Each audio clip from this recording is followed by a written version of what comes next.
Teman-teman yang dirahmati Allah, di dalam ayat ketiga surat Hud, Allah Subhanahu wa ta'ala berjanji kepada hamba-hamba yang senang beristighfar. Wa anistaghfiru rabbakum. Jadilah kalian orang yang selalu beristighfar kepada Rabb kalian. Salah satu kalimat yang Allah paling suka dari hambanya itu adalah astaghfirullahalazim.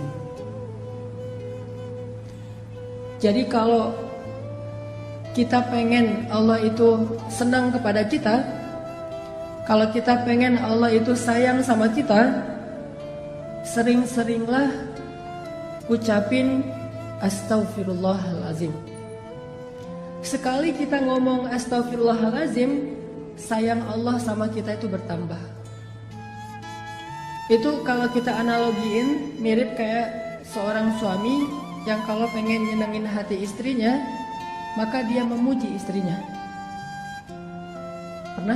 Misalnya lagi kayak jalan gitu, lagi jalan sama pasangan, terus kesasar karena tadi pakai GPS ternyata lost sinyal gitu kan, jadi kesasar aja, salah belok. Udah kesasar, istri ngomong, kayaknya kita salah jalan deh, perasaan jalannya gak lewat sini loh. Terus suaminya bilang, iya ya, kenapa ya kalau jalan sama kamu aku suka kesasar aja. Terus pasti dia bilangnya, kok salah aku sih, emangnya gara-gara aku kesasar. Bukan, soalnya kalau jalan sama kamu aku pengennya ke hati kamu sih. Kan gimana pun juga, walaupun itu mungkin gombal lah ya, gak mungkin juga jalan ke hati. Maksudnya hanya kiasan. Seneng kan, semangat kan. Nah analoginya kurang lebih kayak gitu. Kalau teman-teman pengen sayang Allah itu bertambah, kalau teman-teman pengen Allah itu makin perhatian sama kita, sering-seringlah ngucapin astaghfirullahalazim. Allah tuh sayang banget sama hamba yang beristighfar. Kalau seorang hamba beristighfar, Allah itu nggak ngelihat dosa yang masa lalunya, Allah ngelihat istighfarnya. Coba. Dan istighfar kita itu, kalau benar-benar tulus dari hati, satu kali doang kita ngucapin istighfar, itu cukup untuk menghapus semua dosa kita yang memenuhi langit dan bumi loh. Jadi kalau orang sering-sering beristighfar itu bukan karena istighfarnya kurang untuk bisa menggugurkan dosa, nggak kurang. Istighfar sekali, dosanya memenuhi langit dan bumi, itu dosa habis, nol, zong langsung tuh. Terus ngapain kita harus sering-sering istighfar? Seseorang itu memperbanyak istighfar bukan karena satu istighfar itu kurang, tapi karena dosa kita tuh terulang terus, berulang kali. Maka istighfar lagi, dosa lagi, istighfar lagi, dosa lagi kan? Bukan berarti kalau kita istighfar kurang dari 100 berarti dosa kita belum dihapus, enggak. Sekali doang, kalau itu berasal dari hati, Allah hapus semua dosa-dosa kita. Allah tuh enggak ribet, enggak kayak manusia. Enggak pernah kita astagfirullahalazim, enggak dirit sama Allah, enggak ada itu. Kalau kita minta maaf sama teman kita bisa aja enggak dirit kan? Maafin gua ya, gua salah gitu. Udah kesen, terus ada contrengan 2, tapi gak dirit sama dia. Kalau ke Allah pasti dirit, detik itu juga dirit sama Allah. Langsung jadi warna hijau tuh, atau biru. Astaghfirullahalazim, send, treng, langsung biru. Wah, Allah ngerit Karena Allah itu online-nya 24 jam sehari, gak pernah offline, gak pernah lost sinyal, gak pernah habis baterai. Maaf ya gak dirit, habis baterai lagi di charge, gak ada itu. Apa ayat Allah itu online terus? Kulla yawmin huwa fi sya'n fabi ayyi ala'i rabbikuma tukadziban. Setiap hari Allah online. Kulla yawmin huwa fi sya'n. Kalau kita nggak setiap hari online, atau kita online pun tapi sibuk dengan chat di grup yang lain. Grup ini cuma jadi CCTV doang kan? Kalau lagi heboh baru kita bacanya nge-scroll. Kadang-kadang nggak dibaca juga, pas dibuka langsung delete chat gitu, biar nggak memenuhi memori kita. Udah aja, nggak dibaca-baca juga tuh. Tapi Allah, kita di grup mana aja, Allah itu Ketika kalian berdua, Allah yang ketiga. Kan ayatnya gitu kan?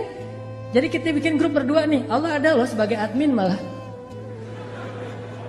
Yang mensortir nih, ada yang bahasa-bahasa gak bagus nih, nanti bisa diblok sama Allah.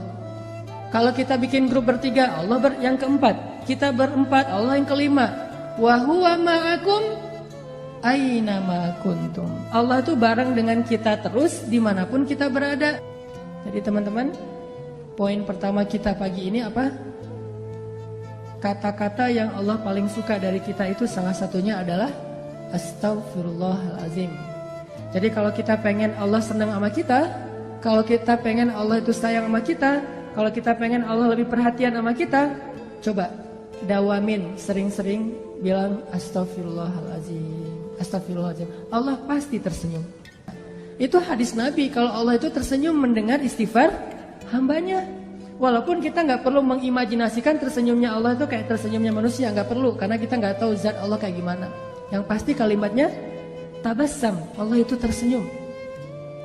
Jadi ceritanya gini, Ali bin Abi Thalib pernah naik ke atas kendaraan. Nah, jadi Ali bin Abi Thalib ceritanya naik ke atas kendaraan. Kalau kita tuh lagi buka pintu mobil atau lagi naik ke atas motor. Pas naik, Ali bin Abi Thalib membaca Bismillah ya Allahu Akbar. Jadi pas naik ke atas kendaraan bacanya Bismillah ya Allahu Akbar. Pas udah duduknya nyaman pakai sabuk pengaman gitu, nyalain mesin, kemudian mobil atau motornya mulai jalan dikit-dikit nih. Ternyata bukan lewat mesin jalannya, didorong, soalnya harus dorong dulu baru nyala gitu. Motor butut misalnya. Nyala nih, jalan nih kendaraan kita. Maka Ali membaca doa safar, Subhanalladzi sakhkhara lana hadza, dan seterusnya. Ketika udah selesai doa itu, Ali mengatakan kalimat Rabbi zalamtu nafsi faghfirli faman yaghfirudz dzunuba illa ant. Ya Allah, saya sudah menzalimi diri saya sendiri. Maafin saya, siapa yang bisa memaafkan dosa selain Engkau ya Allah. Setelah membaca kalimat ini, Ali tersenyum. Senyum aja, senyumnya itu sampai bikin orang penasaran, kok senyumnya kayak lama gitu, kayak happy banget, kayak excited banget. Senyumnya tuh kayak habis dapat hadiah apa, senyum-senyumnya tuh kayak orang baru jadian, bahagia banget. Kan bikin orang lain kepo ya. Ali, kata salah satu pengawalnya, kenapa kok senyum-senyum? Dia kepo gitu, kenapa kok senyum-senyum? Kata Ali, mau dengar gak ceritanya? Apaan? Dulu tuh Rasulullah, saya pernah ngelihat Rasulullah naik kendaraan, terus membaca apa yang saya baca. Di akhir kalimat itu Nabi tersenyum. Dan saya juga kepo, nanya ke Rasulullah, ya Rasulullah, kenapa engkau tersenyum? Apa jawaban Rasul? Aku tersenyum karena Allah tersenyum. Jadi Allah itu tersenyum mendengar hambanya mengatakan, ya Rabbi, saya banyak dosa, maafin dong dosa saya. Gak ada yang bisa maafin dosa selain Engkau ya Allah. Allah senyum dengan kata-kata itu. Akhirnya Nabi juga tersenyum karena bahagia terhadap senyumnya Allah. Akhirnya Ali juga tersenyum karena melihat Nabi tersenyum. Jadi itu disebut dengan istilah hadis musalsal kalau dalam ilmu hadis. Apa tuh hadis musalsal? Hadisnya itu bukan cuman teks, tetapi adegannya diikutinya. Saya pernah bilang, kalau kita beristighfar, Astagfirullahaladzim, Robbi, saya zalim banget sama diri saya sendiri. Tapi kan gak ada yang bisa maafin dosa sehebat Engkau ya Allah, yang mudah banget tuh ngemaafin dosa hambanya. Ampunkanlah dosa saya ya Allah. Udah gitu